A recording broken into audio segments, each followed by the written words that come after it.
Oke, adik-adik. Dengan suara.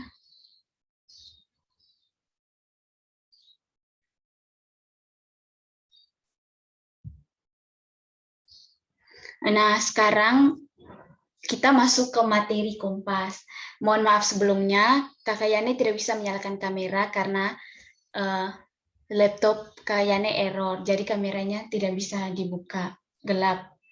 Nah, yang pertama, sebelum kita memulai kegiatan pramuka kita sore hari ini, saya meminta waktu untuk Kakak Afi untuk memimpin doa pembuka. Kepada Kakak Afi, dipersilakan. Marilah kita ambil posisi hikmah untuk berdoa. Marilah kita berdoa dalam nama Bapa, Putra, dan Roh Kudus. Amin. Ya Tuhan Allah Bapa dalam surga, terima kasih atas rahmat dan berkat-Mu. Engkau masih melindungi kami sampai saat ini.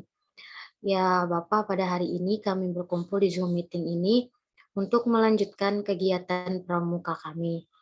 Semoga senantiasa Engkau selalu melindungi kegiatan ini agar berjalan dengan baik dan maksimal. Nama-Mu tetap kami puji kini dan sepanjang masa. Amin. Dalam nama Bapa, Putra, dan Roh Kudus. Amin.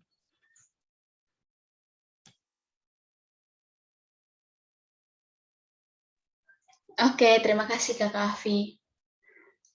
Nah, selanjutnya kita akan memulai materi ya adik-adik. Materi kita hari ini yaitu Kompas. Selanjutnya, kita akan mengenal pengertian dan fungsi dari kompas. Kompas adalah alat navigasi untuk menetapkan arah mata angin. Prinsip kerjanya berupa panah penunjuk magnetis yang memberikan rujukan arah tertentu, yang menyelaraskan dengan medan magnet bumi secara akurat. Nah, fungsinya yaitu menentukan atau mengetahui arah dan besaran derajat suatu arah, dan juga untuk mengetahui suatu lokasi berdasarkan peta. Yang kedua,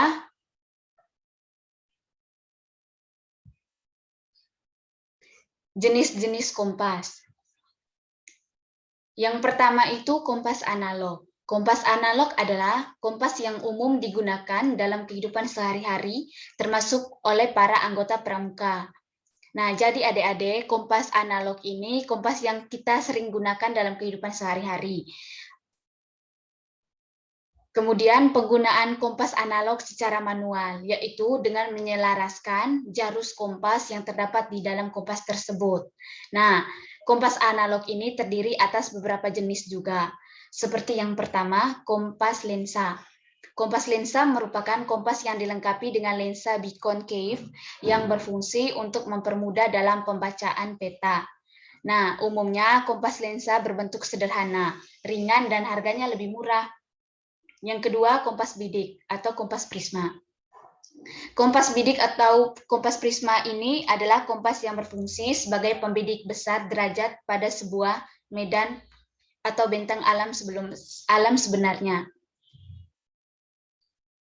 Jenis kompas ini juga sering digunakan dalam kegiatan-kegiatan alam termasuk dalam kepramukaan. Nah, yang ketiga, kompas silva atau kompas orienteering. Kompas silva ini adalah kompas yang digunakan dalam orientasi atau perhitungan dan pembacaan peta secara langsung. Jadi adik-adik, kompas silva ini manfaatnya atau kegunaannya yaitu dalam perhitungan atau pembacaan peta secara langsung. Nah, kompas silva ini umumnya memiliki bentuk badan atau bada transparan. Jadi memudahkan pembacaan terhadap peta yang ditaruh di bawah kompas tersebut. Nah, yang berikutnya, kompas digital. Nah, kompas digital ini adalah kompas yang bekerja secara digital. Jadi, jenis kompas digital ini biasanya disertakan sebagai sistem navigasi dalam dunia robotika atau dalam gadget elektronik atau dalam alat-alat elektronik. Nah, berikutnya, macam-macam gambar kompas. Nah, adik-adik, di sini kakak akan jelaskan atau menunjukkan gambar-gambar dari kompas yang kita bahas sebelumnya. Nah, ini yang adik lihat di sebelah kiri ada kompas lensa.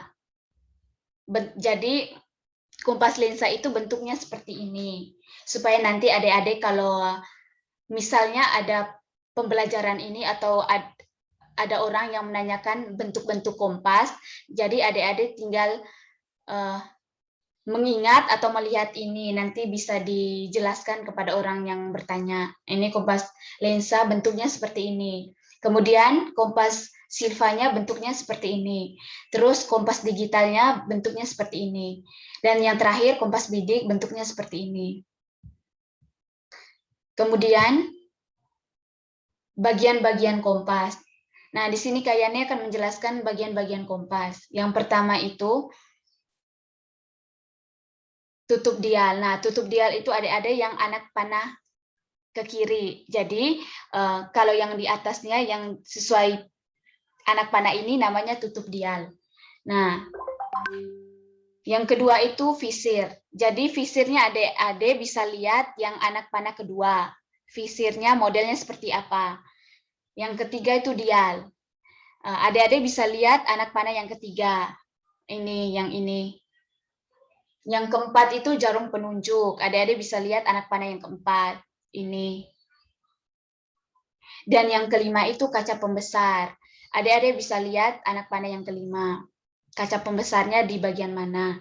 Terus yang terakhir alat penggantung. Nah, adik-adik bisa lihat di anak panah yang terakhir. Berikutnya, kayaknya akan menjelaskan cara menggunakan kompas bidik. Nah, cara menggunakan kompas bidik secara lebih detail akan dibahas dalam artikel tersendiri. Nah, nanti kayaknya jelasnya secara singkat dan sederhana. Yang pertama itu, kita letakkan kompas di atas permukaan yang datar. Setelah jarum kompas tidak bergerak, maka jarum tersebut menunjuk arah utara magnet.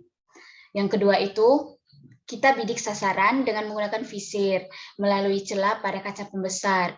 Nah, adik-adik kan sudah lihat kan tadi letak visirnya bagian mana, kaca pembesarnya itu di sebelah mana.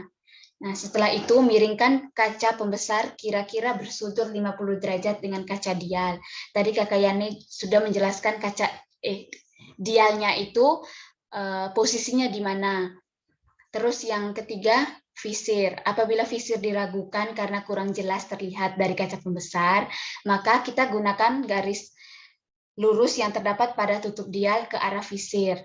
Kemudian nanti searah dengan sasaran bidik agar kita mudah melihat melalui kaca pembesar.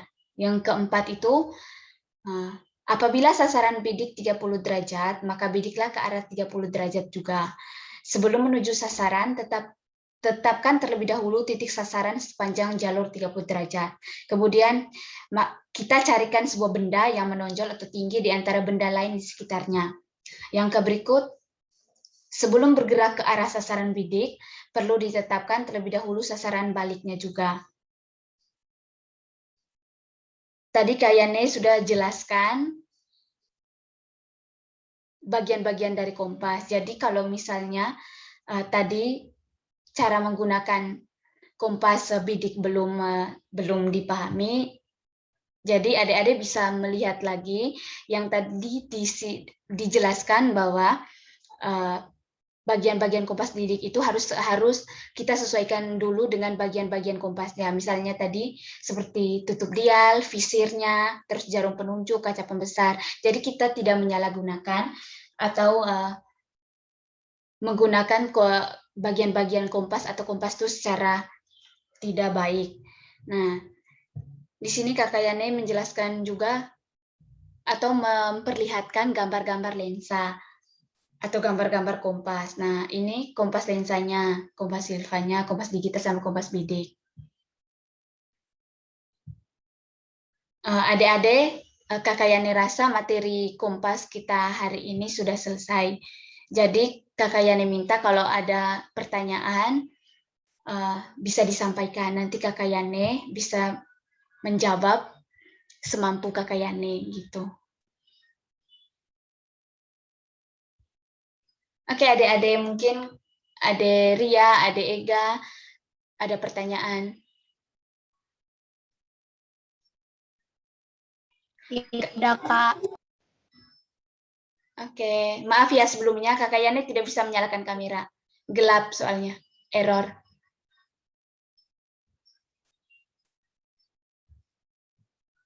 Oke, kalau tidak ada pertanyaan, mungkin Kakak Afi bisa memberi sebuah lagu untuk mengakhiri pertemuan kita pada sore hari ini.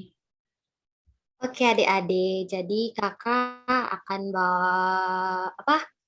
ajarkan satu lagu. Nah, lagu ini pasti adik-adik mereka sudah sangat tahu.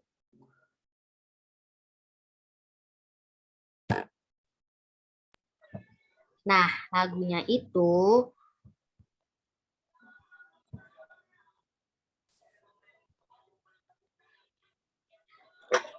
mana di mana anak paling keren. Anak paling keren ada di Regu Mawar. Oke. Kakak ulang ya. Paling jago. Tadi aku mawar. Yes, yes, yes. Mantap. Oke. Kalau gitu ulang ya. Sama-sama. 1, 2, 3. Mana di mana anak paling keren. Anak paling keren ada di Regu Mawar. Mana di mana anak paling jago. Anak paling jago ada di Regu Mawar. Regu Mawar. Yes. Oke, Kak. Terima kasih adik-adik. Terima kasih adik-adik. Juga, Kak. Oke. Adik